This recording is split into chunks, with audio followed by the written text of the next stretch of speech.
The arc triangle. There is a triangle of considerable importance in Scientology, and understanding of it gives a much greater understanding of life and an ability to use it. The arc triangle is the keystone of living associations. This triangle is the common denominator to all of the life's activities. The first corner of the triangle is called affinity. The basic definition of affinity is the consideration of distance, whether good or bad.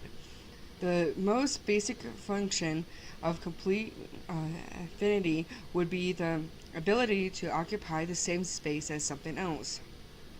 The word affinity is here used to mean love, liking, or any other emotional attitude. Affinity is conceived in Scientology to be something of many facets.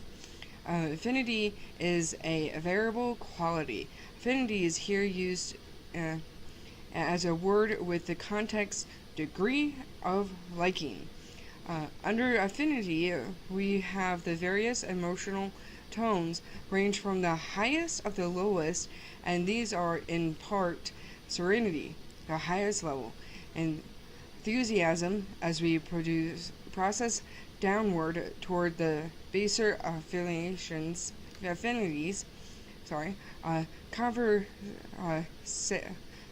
Conservatism, boredom, antagonism, anger, covert hostility, fear, grief, apathy.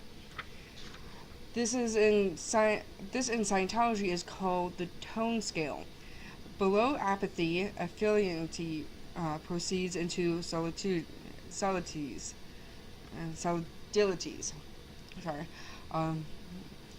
Such as matter.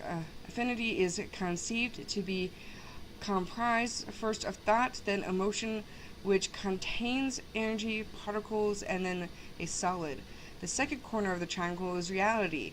Reality could be defined as that which appears to be. Reality is fundamentally agreement. What we agree to be real is real. The third corner of the triangle is communication.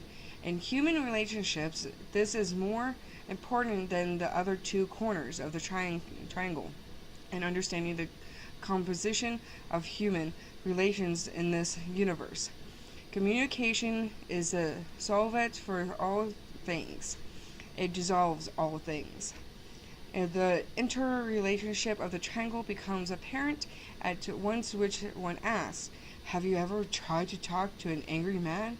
Without a high degree of liking and without some basis of agreement, there is no communication. Without communication and some basis of emotional response, there can be no reality.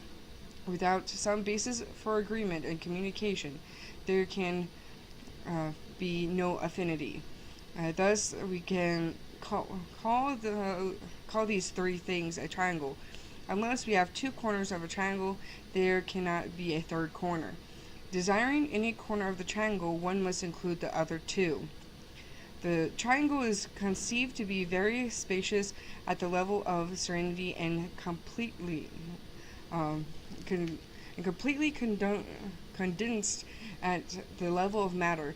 Thus, to represent a scale for use, one would draw a large triangle with a high part of the scale and succeedingly smaller triangles down to a dot at the bottom of the scale. Affinity, reality, and communication are the basis of the Scientology tone scale, which gives a prediction of human behavior as contained in Science of Survival. As has already been noted, the triangle is not an equilateral triangle. Affinity and reality are very much less important than communication. It might be said that the triangle begins with communication, which brings into existence affinity and reality. The most primitive Scientology definition of communication is cause-distance effect. The fundamental manual of communication is the book Dynetics 55. Arc, or understanding. If you if you would continue a strong and able communication with someone, there must be some basis for agreement. There must be some liking for the person, and then communication can exist. Uh, I don't think you need to like someone to communicate with someone, with that person you don't like. Um, we can see then that simply talking and writing randomly without knowledge of this would not necessarily be communication. Communication is essentially something which is sent and which is received. The intention to send and the intention to receive must both be patient in some degree before an actual communication can take place. Therefore, one could have conditions which appeared to be communications which were not. Originally, with Scientology, as as are all of these concepts, the arc triangle understood is an extremely useful tool or weapon in human relationships. For instance, among the arc triangle laws, a communication to be received must approximate the affinity level of a person to whom it is directed. Oh, a weapon against someone else, huh? As people descend the tone scale, they become more and more difficult to communicate with, and things with which they will agree become more and more solid. Thus, we have firmly discouraged high on the scale and war at the bottom, where the affinity law is hate, and the agreement is solid matter, and the communication bullets. Huh. Okay. Definitely different.